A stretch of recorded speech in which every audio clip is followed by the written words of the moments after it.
Mas, kalau yang saya tahu ya Mas kan juga banyak mendirikan komunitas-komunitas fotografi ya Mas ya. Yes. Apa aja sih Mas yang sudah pernah didirikan? Dulu pertama aku bangun itu namanya The Coppers, Oke. Community of Photographers, dan itu platformnya adalah digital, edukasi. Berangkat dari kegalauan gua dan teman-teman di mana mau belajar aja susah kan, belajar aja mahal gitu. Terus kemana nanyanya? Ya ke komunitas yang paling mudah.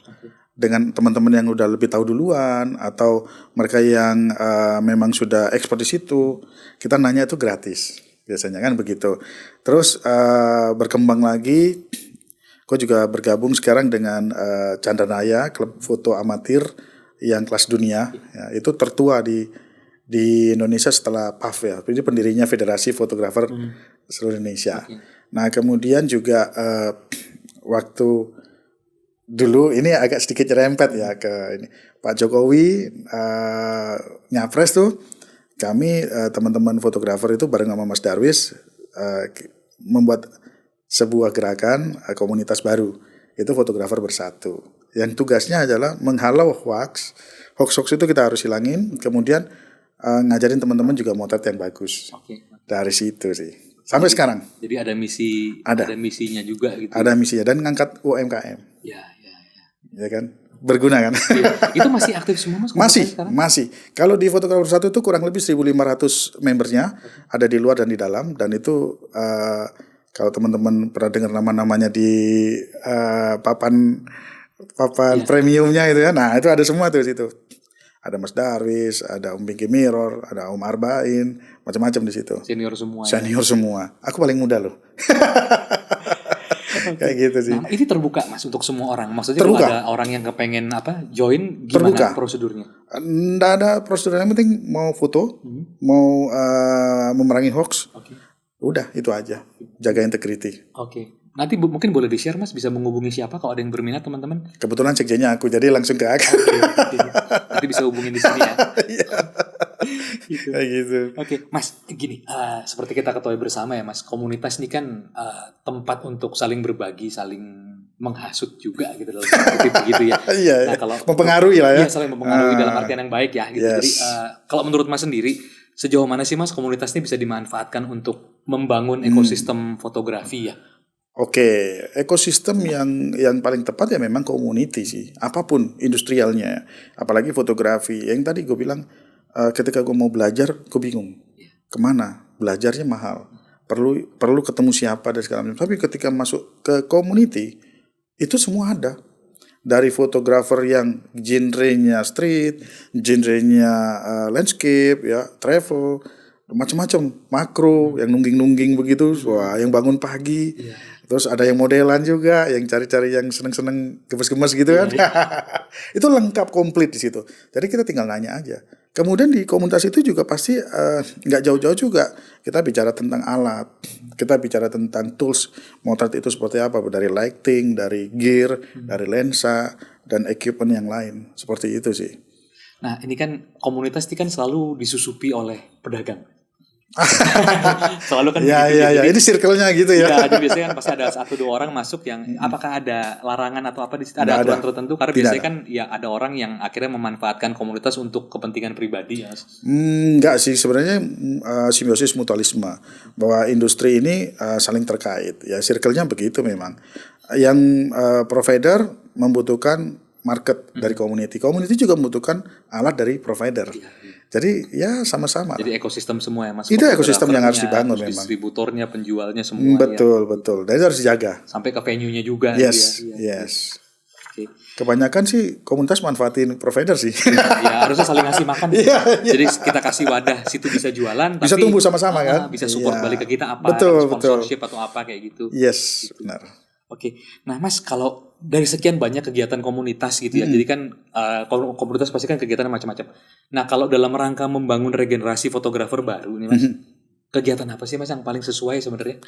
Yang pertama adalah workshop langsung pada tindakan, jadi langsung praktek aja.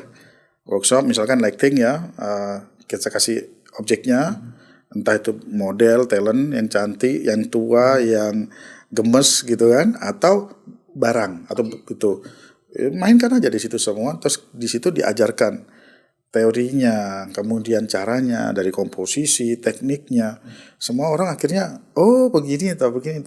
Nah, ini menimbulkan satu orang jadi haus, nambah terus kan, ketagihan kan. Nah, regenerasinya pun akan terjadi nanti.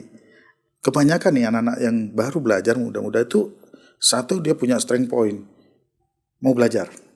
Kalau yang udah tua-tua pasti biasanya gue udah merasa cukup lah segala macam. Di situ justru selesainya kita. Nah, kemudian banyak ide-ide baru dari anak-anak yang baru nongol. Wah, keren-keren banget.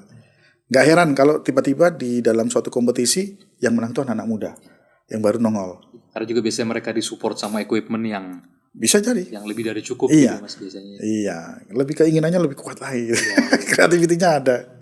Kayak gitu. Nah, Mas nih kalau kita ngelihat fotografer gitu ya. Fotografer ini kan kalau saya lihat dari data ya Mas, itu kan 90% laki-laki.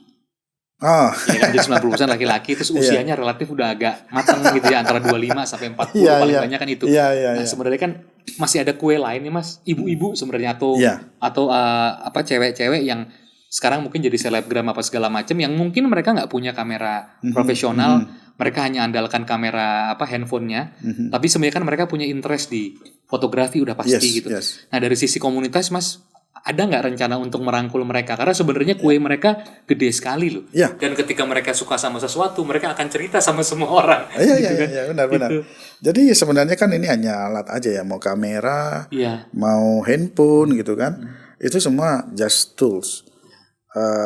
Again kembali ke main behind the gun. Nah, jadi gimana kita menggunakan alat ini? Kadang gue ketika workshop itu banyak juga yang menggunakan kamera dari handphone, bukan kamera yang biasa. Berarti diperbolehkan? Diperbolehkan, no problem. Yang penting kan dia bisa mengerti kan komposisinya, tekniknya segala macam, kemudian resultnya juga sama, atau juga ke Instagram, ke medsos mereka gitu kan. Itu oke aja. Dan kuenya banyak itu. Handphone grafer itu gila, keren banget itu. Nah, terkadang hasil karya dari handphone itu jauh lebih bagus dibanding kamera. Itu kenapa? Smartphone itu udah ada unsur AI-nya. Tiba-tiba langitnya udah jadi bagus. Yang tidak terdetek sama ini tiba-tiba udah ada yang kayak gini. Itu menarik juga. Itu sering gue temuin juga di kamera handphone ya. Nah, segmen ini cukup besar. Jadi kita jangan pernah batasin. Ketika teman-teman memulai startnya dari handphone, mungkin berangkatnya dari situ nggak apa-apa. Nanti makin lama dia kan kebutuhan ya. Wah, ternyata kalau handphone aja ada batasnya, harus pakai kamera. Mulai tuh merambat. Nah, di situ peranannya vendor, peranannya teman-teman itu kan provider kan itu. Ya karena memang ini sih Mas, kalau kita ngomong kue yang besar sebenarnya kan kue pengguna Instagram gitu ya. Karena bisa dibilang pengguna Instagram itulah yang pengguna kamera sebenarnya kan, apapun wujud kameranya. Gitu. Dan tadi mungkin gimana caranya nanti kita bisa menggeser fotografi ini bukan hobi yang terlalu maskulin, tapi juga bisa untuk wanita juga gitu kan. Rombonganku banyak yang cewek. Ibu-ibu, mak-mak semua rempong sekali, tapi seru gitu loh jalan sama mereka. Habis moto, belum moto aja udah kuliner. Habis gitu moto, selesai moto kuliner lagi. Nah, terus gibah gitu. Iya, tadi kalau mereka suka sama sesuatu mereka akan cerita semua. Gibahnya tentang fotografi tapi iya. Nah, itu semakin menarik dan mereka itu ternyata ya walaupun sepuh-sepuh gitu ya, itu naik gunung, turun ke air terjun. Aku aja ngelihatnya udah males banget gitu, tapi mereka semangat gitu. Ya, terus ada festival, panas-panasan. Mereka ada di tengah-tengah itu. Antusias. Jadi ini menarik sih. Itu keren. Ya oke Mas, tadi mungkin udah di-mention sedikit soal lomba ya. Tadi kan kan jenengan banyak ikut lomba-lomba segala macam. Nah Mas, sebenarnya kalau lomba ini lebih ke apa sih? Lebih ke bangun portfolio kah? Atau gimana? Apakah kalau seseorang itu sering menang lomba, apakah itu bisa dipastikan dia akan banyak dapat job atau gimana? Karena ikut lomba kan juga sama-sama tahu ya Mas, modalnya nggak sedikit, equipmentnya luar biasa dan Mas Prio banyak main di situ gitu kan di lomba itu. Iya. Benar ya, itu sebenarnya sambil berjalan seiringan ya, bahwa kita ikut lomba itu sebenarnya awalnya untuk meningkatkan skill. Karena dengan lomba itu kita terpacu adrenalin, creativity, harus berkompetisi dengan sesama gitu, baik yang di dalam maupun di luar. Terus harus menciptakan storytelling yang kuat. Itu kan kita dilatih terus tuh. Nah, kemudian nanti hasilnya ada yang positif, ada yang nggak hasilnya apa-apa gitu. Cuman percayalah bahwa setiap kita ikutin semua itu prosesnya, kita proses belajar. Nah, ketika kita dapat reward, dapat hadiah, wah itu bonus. Itu luar biasa. Exposure pasti nambah dengan kita menang ya. Kemudian dengan catatan nih, menangnya jujur gitu loh. Jangan kita ikut lomba tapi ikut event orang gitu, kemudian diakui ini punya gua loh. Gua mikir sendiri gitu kan. Kemudian nanti lighting segala macam disettingin sama IO-nya. Itu biasa lah ya. Kemudian nanti hasil fotonya dieditin, bayar orang gitu. Buru-buru juga gitu. Nanti kalau ditanya dia bingung juga. Nah ini kan nggak jujur sebenarnya. Menang tapi nggak jujur. Ya bounty hunter itu macam-macam. Ada yang menggunakan nurani, ada yang tidak menggunakan nurani. Gue termasuk yang menggunakan nurani. Kayak gitu sih Mas. Karena kalau ngomong foto udah agak susah ya Mas. Karena foto itu once nanti di-share ke sosial media itu menjadi milik publik kan. Iya betul. Jadi siapapun bisa ngeklaim ini foto saya, padahal sebenarnya foto orang. Benar. Beda sama zaman dulu lukisan. Lukisan kan di copy pasti ada bedanya. Iya. Mas. Kontrolnya ada di masyarakat. Iya, di media sosial itu lah. Kan baru-baru ini ada juga tuh lagi nongol tuh. Iya. Ada yang kontroversial kan. Tapi ya sudahlah, kita tahu aja. Ya, yang sudah tahu pasti tahu ya. Gitu. Nah Mas, sekarang gini, kalau misalnya orang mau jadi fotografer profesional ya Mas, sebenarnya ada sertifikasi khusus nggak sih? Kalau di profesi lain, let's say kayak pengacara, kayak dokter kan ada lembaga yang berhak memberikan sertifikasi. Nah kalau di fotografi ada nggak sih? Ada. Lembaga sertifikasi di Indonesia itu lagi dibangun kan. Maksudnya sudah ada, tinggal disosialisasikan, kemudian bagaimana orang trust sama itu. Ya tentunya yang nguji juga harus lebih hebat dibanding yang diuji dong. Jangan sampai yang nguji sebenarnya hanya cuma textbook aja gitu. Nggak menarik juga. Ini challenge juga buat si penyelenggara. Kemudian di luar juga banyak. Kebetulan kalau kita ikut di community club gitu ya, itu ada sertifikasinya kayak PSE, ada gelar yang didapatkan dari situ. PSE itu Photographer Society of America. Nah, beberapa teman-teman di sini tergabung, termasuk gue juga di situ. Lalu ada lagi nanti FSI. Nah itu juga sama, ada gelar-gelar yang dicapai di situ dari hasil foto yang layak. Oke. Gitu. Nah layak ini relatif ya Mas berarti ya. Ada jurinya, ada ini dan dinilai. Oke. Nah ini sertifikasi ini berarti nanti juga ini ya Mas akan jadi acuan juga di saat orang dapat job ya. Iya betul. Perusahaan besar pasti akan require itu. Yes, kan? Yes. Memang apalagi kalau di pemerintah. Dikit-dikit nanyanya mana sertifikasinya. Walaupun ya yang punya sertifikat belum tentu lebih baik. Kadang-kadang orang malas ngurus. Ya banyak fotografer yang hebat-hebat di negeri ini nih yang sudah top namanya tuh belum tentu juga sertifikasi ya. Dan mungkin nggak mau juga karena dia udah tahu semuanya kok. Bahkan yang nguji, waduh, ini murid dia. Ya gitulah. Nah, Mas sekarang ini kan orang mulai switch ke videografi ya sekarang ya. Saking ya dengan berkembangnya media sosial, Instagram, YouTube dan sebagainya, orang mulai ke videografi. Nah, mungkin pertanyaannya begini, apakah videografi ini akan membunuh fotografi? No. Saling menguatkan.